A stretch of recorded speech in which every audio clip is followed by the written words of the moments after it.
La vida por la opinión. Francisco Ayala. Esto no son cuentos. Ocurre que, por su carácter vehemente, o quizá por falta de experiencia cívica, los españoles han propendido siempre a tomar la política demasiado a pechos. La última guerra civil los dejó deshechos, orgullosísimos, y con la incómoda sensación de haber sufrido una burla sangrienta. Apenas les consolaba ahora, rencorosamente, el ver a sus burladores enzarzados a su vez en el mismo juego siniestro, pues había comenzado enseguida la que se llamaría luego Segunda Guerra Mundial. Yo soy uno de aquellos españoles. Habiendo leído a Maquiavelo por curiosidad profesional y aun por el puro gusto, no ignoraba que la política tiene sus reglas, que es una especie de ajedrez, y nada se adelanta con volcar el tablero.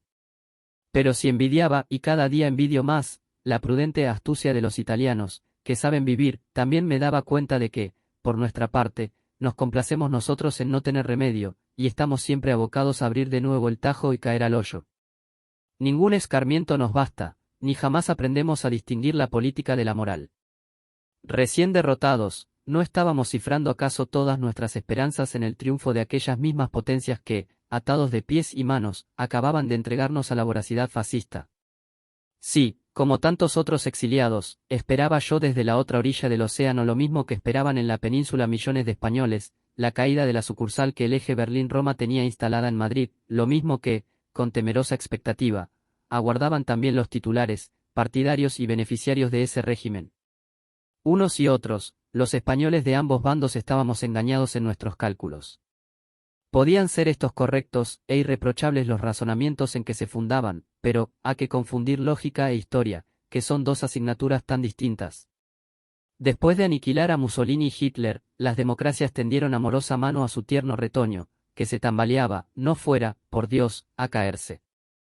En vista de lo cual, amigos, laciate ogni esperanza. Para entonces, año de 1945, vivía yo en la ciudad de Río de Janeiro, por cuyo puerto pasaban, rumbo al sur, algunos escapados de aquel infierno. Tuve ocasión de hablar con varios. Recuerdo, entre otros, a un joven de acaso 30 años, o no muchos más, tan nervioso el infeliz que cuando alguien lo interpelaba, saltaba con un repullo. Y se comprende, 9 años había vivido con la barba sobre el hombro, de un lugar a otro, bajo nombre supuesto. Era un maestrito de Ávila, quien, al producirse la sublevación militar en 1936, escapó de la ciudad y huido había estado desde entonces, prácticamente, hasta ahora. No iba a ser tan cándido, me explicó, que estando inscripto en el Partido Socialista se quedara allí para que lo liquidaran. Su familia había tenido amistad con el diputado don Andrés Manso, y así le fue a su familia. No conseguí que me contara, ni tampoco me pareció discreto, piadoso, insistir demasiado, lo que a su familia le había pasado. En cuanto al señor Manso, es bien sabido cómo su apellido sugirió a las nuevas autoridades la idea de hacerlo lidiar públicamente en la plaza de toros, y que esa muerte le dieron. En fin, mientras nos tomábamos nuestros cafeciños en un bar de la avenida Copacabana hasta la hora en que salía su barco, el hombre me contó lo que buenamente quiso, con miradas de soslayo a las mesas vecinas y siempre en palabras medio envueltas, acerca de la que él llamaba su odisea, una odisea de tierra adentro cuyos puertos habían sido poblachones manchegos o andaluces donde trabajaba por nada, apenas por poco más que la comida, y esto era lo prudente, y de donde se largaba tan pronto como. Lo juzgaba también prudente, casi todas las veces a pie, hacia otro pueblo cualquiera, pues en todos ellos hay estudiantes rezagados a quienes preparar para los exámenes, u opositores al cuerpo de correos o de aduanas, encantados de aprovechar los servicios de profesor tan menesteroso. ¿Qué por qué no había intentado salir antes de España? Pues a la espera de que concluyese la guerra mundial y con el triunfo de las democracias. ¿Qué por qué, ahora que había terminado, se iba? Esta era la cosa. Sonrió con una sonrisa amarga, y se bebió de un trago el café dulzón, echaba a sus jícaras una cantidad absurda de azúcar, la saturaba, años y años hacía que el azúcar faltaba en España. Me contó luego que la noticia del triunfo laborista en las elecciones inglesas le había sorprendido, aunque, claro está, no fue sorpresa, lo esperaba, la buena racha había empezado, en fin, cuando se supo la noticia estaba él en cierto pueblo de la provincia de Córdoba, creo que me dijo Lucena, donde se ocupaba en llevarle los libros a un extraperlista de marca mayor, aunque no del todo mala persona, a final de cuentas. Aquella noche, en la oscuridad del cine, se formó un tole-tole colosal, con gritos, vivas, mueras y palabras gruesas, hasta que encendieron la luz, y no pasó nada. En lugar de las medidas naturales, se produjo al otro día un fenómeno increíble: las gentes del régimen estaban despavoridas en el pueblo. Es claro, en Madrid ya los grandes capitostes estarían liando el petate, pero los jerarcas provincianos, con menos recursos, tenían que acudir a congraciarse por todos los medios, y buscaban a los parientes de las víctimas, les daban explicaciones no pedidas, querían convidar, se sinceraban: ven acá, hombre, fulano, anda, vamos a tomarnos una copa de coñac, que tengo que hablar contigo. Mira, yo quiero que sepas. A ti te han contado que a tu padre fui yo quien. Sí, sí, no digas que no. Yo sé muy bien que te han metido esa idea en la cabeza, es más, me consta que Mengano ha sido quien te vino con el cuento. Pero, ¿sabes tú por qué? Pues, precisamente, para sacársele el muerto de encima. Escúchame, hombre, es bueno que estés enterado de cómo pasó todo. Resulta que ese canalita de Mengano. Pero tómate otra copa de coñac. Etcétera. Y a vuelta de vuelta se producían protestas de amistad, ofrecimientos de un empleo, digno de ti, o de participación en algún negocio, porque, lo que yo digo, hoy por ti mañana por mí, mientras que los ahora solicitados, que no se chupaban el dedo, quien, hoy día, no sabe latín en España, callaban, asentían, se contemplaban la punta de los zapatos, saltándoles dentro del pecho el corazón de gozo a la vista de portentos tales. Pero, ¿qué sucedió? Sucedió que, antes de que todo se fuera por la posta, le faltó tiempo al compañero Bevin, ahora elevado a ministro del Exterior, para levantarse en la Cámara de los Comunes y ofrecerle a Franco la seguridad de que el nuevo gobierno británico no daría paso alguno en contra suya. Esto ocurrió en agosto. En septiembre empezaron los juicios de Nuremberg, y también los camaradas soviéticos olvidaron magnánimamente que cierta división azul los había combatido sin declaración de guerra en el suelo mismo de la Santa Rusia. Entonces yo, prosiguió el maestrito socialista de Ávila, me eché a andar hacia la frontera portuguesa, pude cruzarla, y aquí estoy ahora rumbo a Buenos Aires, donde tengo parientes. No he vuelto a saber nada de él, espero que le haya ido bien, y que tenga a estas horas los nervios más tranquilos. Esto, como antes decía, no son cuentos. Es que los españoles jamás terminamos de aprender las reglas del juego, somos incapaces de entender la política, la tomamos demasiado a pechos, nos obcecamos, nos empecinamos, y... Si cuestión fuera de escribir un cuento, bien podría ello hacerse a base de lo que me relató otro fugitivo que, pocos meses después, llegó a mi puerta con carta de presentación de uno de mis antiguos amigos.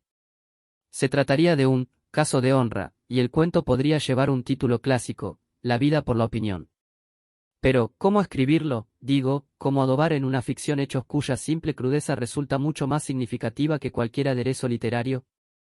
Me limitaré a referir lo que él me dijo. Mi nuevo visitante era un sevillano gordete, peludo y de ojos azules, tostado todavía del sol y del aire marino. Llegó a casa, y se instaló en una butaca de la que no había de rebullir ni moverse en 5 horas. Más que nada, quería orientarse, que orientara yo sus pasos primeros por el nuevo mundo. Le ofrecí un cigarrillo, y lo rechazó con una sonrisa. Antes fumaba, me explicó, y yo comprendí que ese antes era antes de la guerra, pero dejé de fumar, porque hubiera sido un peligro constante. La colilla olvidada en un cenicero, el mero olor del humo, hubiera bastado a delatar la presencia de un hombre en mi casa. Entonces me contó su historia. Pero al reproducirla debo adelantarme a advertir que es una historia bastante inverosímil. A la invención literaria se le exige verosimilitud, a la vida real no puede pedírsele tanto. El gordete era también profesor, dichosa actividad docente, pero no de primeras letras como el maestro de Ávila, sino de enseñanza secundaria, era de los que por entonces se llamaron cursillistas, profesores formados a toda prisa para cubrir las plazas de los institutos que la República había creado, y estaba destinado en uno de Cádiz, o cerca de Cádiz. Cuando empezó la danza llamada Glorioso Movimiento tuvo que esconderse, claro está, durante la pasada campaña electoral había trabajado con entusiasmo por uno de los partidos republicanos. Catedrático reciente de un reciente instituto, nuestro hombre estaba también recién casado, se había casado hacía pocas semanas, al principio de las vacaciones estivales, y el susodicho movimiento o danza de la muerte sorprendió a los tórtolos anidados en casa de la madre del novio, viuda, que vivía en Sevilla. Allí se encontraban en aquella fecha memorable. Se recordará que en Sevilla la lucha fue larga y la confusión grande. Ante la perspectiva del previsible desenlace, el joven profesor imaginó y puso en práctica un ingenioso expediente que le permitiera salvar el pellejo, y fue, conseguir de un albañil vecino suyo que, con el mayor secreto, le ayudara a preparar un escondite, especie de pozo excavado en el rincón oscuro de la sala interior donde el nuevo matrimonio tenía instalada su alcoba, un agujero del ancho de 4 losetas, y lo bastante hondo para que él se metiera de pie, tras de lo cual, ajustando en su sitio aquellas 4 losetas pegadas sobre una tabla a modo de tapadera, no había medio de que se notara nada debajo de la cama. Lo acordado era que nadie sino la madre y la esposa, ellas y nadie más, conocerían su presencia en la casa y su escondite.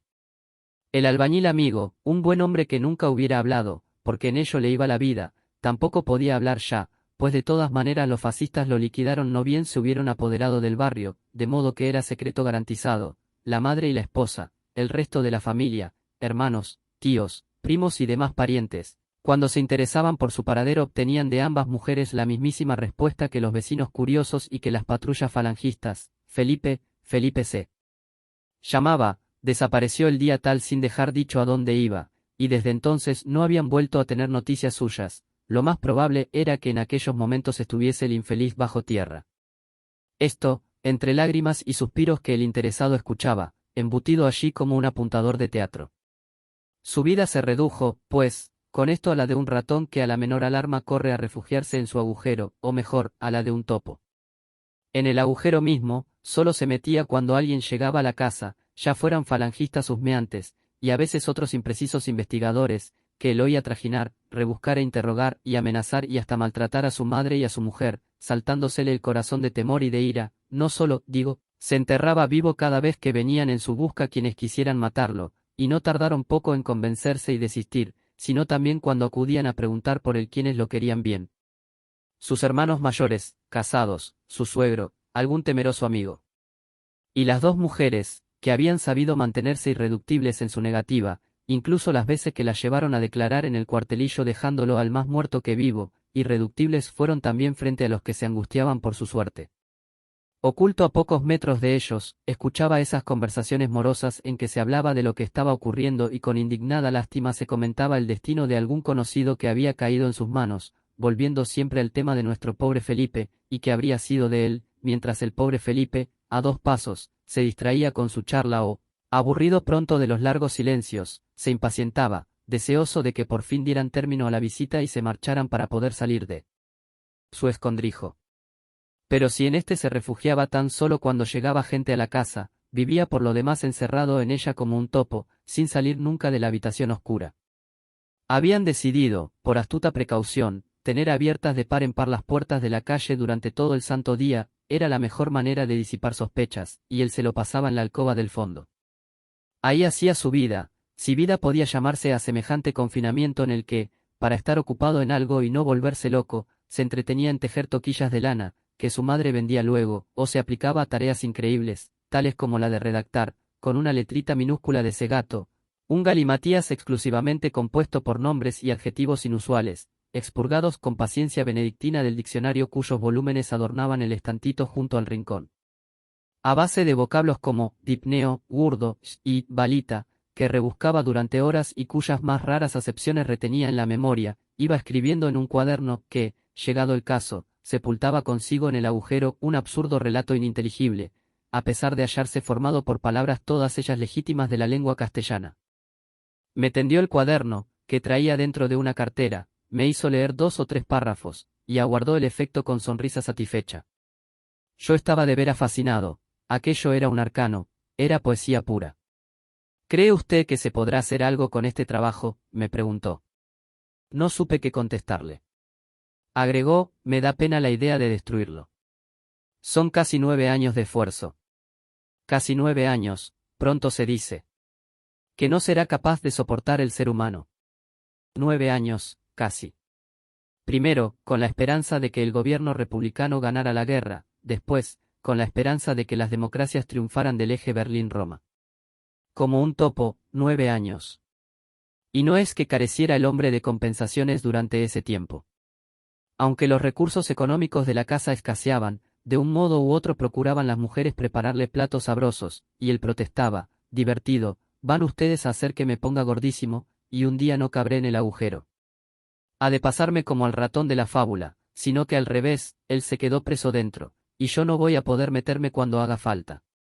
Ellas se reían y contestaban a su broma con otras por el estilo.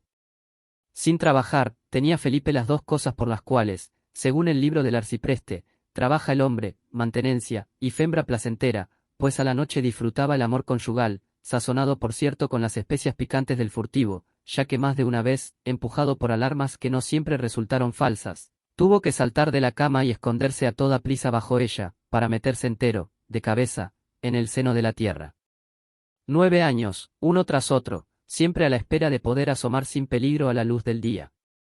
Hasta que, por fin, empezó a parecer que se divisaba la salida del largo túnel, desembarco aliado en África, ídem en las playas de Normandía.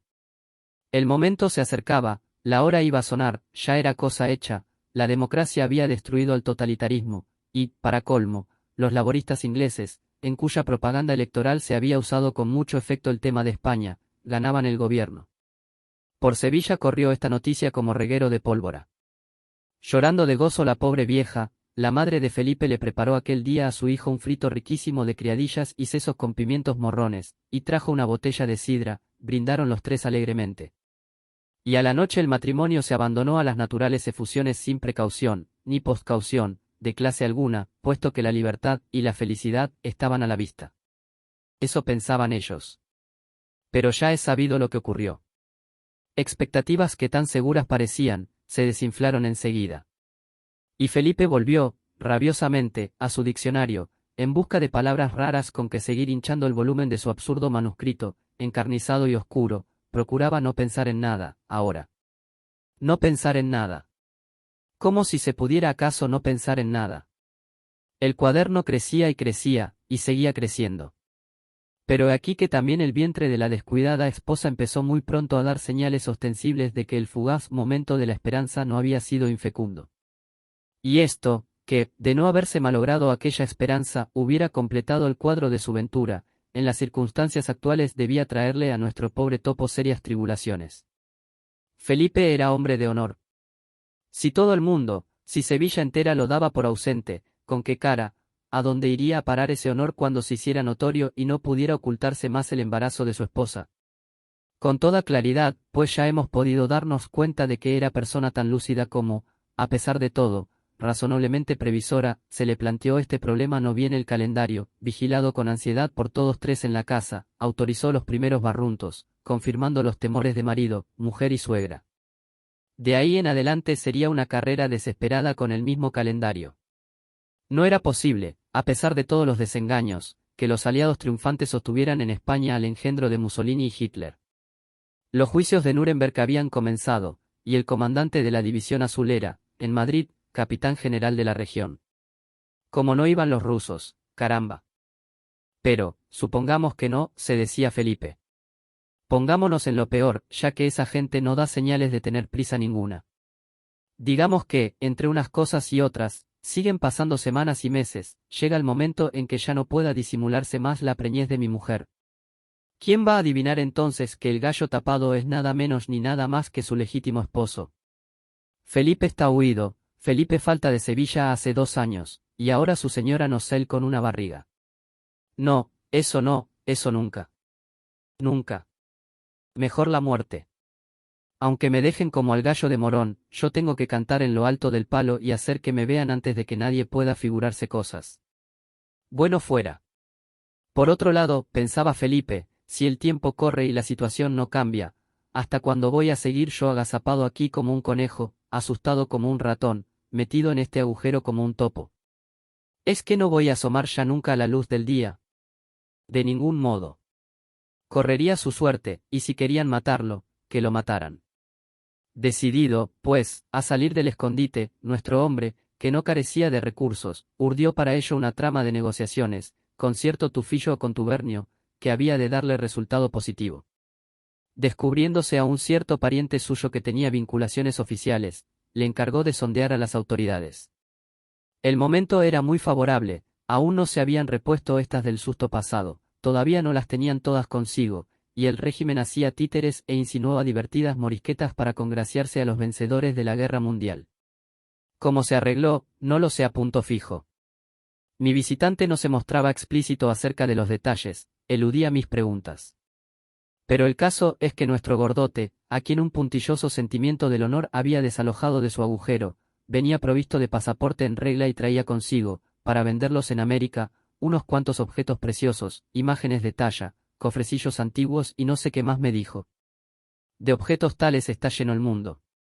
El tesoro artístico de España ha debido de sufrir, en siglo y medio, considerables mermas. Si en el muro de una iglesia un lienzo moderno, o primoroso cromo, sustituye a algún viejo retablo, o si falta un crucifijo de marfil, que era bastante feo después de todo, el saqueo se atribuirá a las tropas de Napoleón o, ahora, al vandalismo de los rojos. No quise ver lo que se había confiado a la gestión de mi visitante, ni tampoco supe orientarlo en lo que le interesaba. Tenía urgencia por deshacerse de aquellas cosas, solo cuando las hubiera vendido podría sacar de Sevilla a su familia, madre, esposa y, ya, una hermosa niña de pocos meses. Ah. Fue una niña, dije yo. Una niña hermosísima, Conchita. Nombre bien español, Concepción. Y bien sevillano, Murillo no se cansaba de pintar inmaculadas. Solo que yo, agregó, bajo esa inicial coloco siempre mentalmente alguna otra palabra, si no imprudente, o inoportuna, por lo menos la incauta Concepción.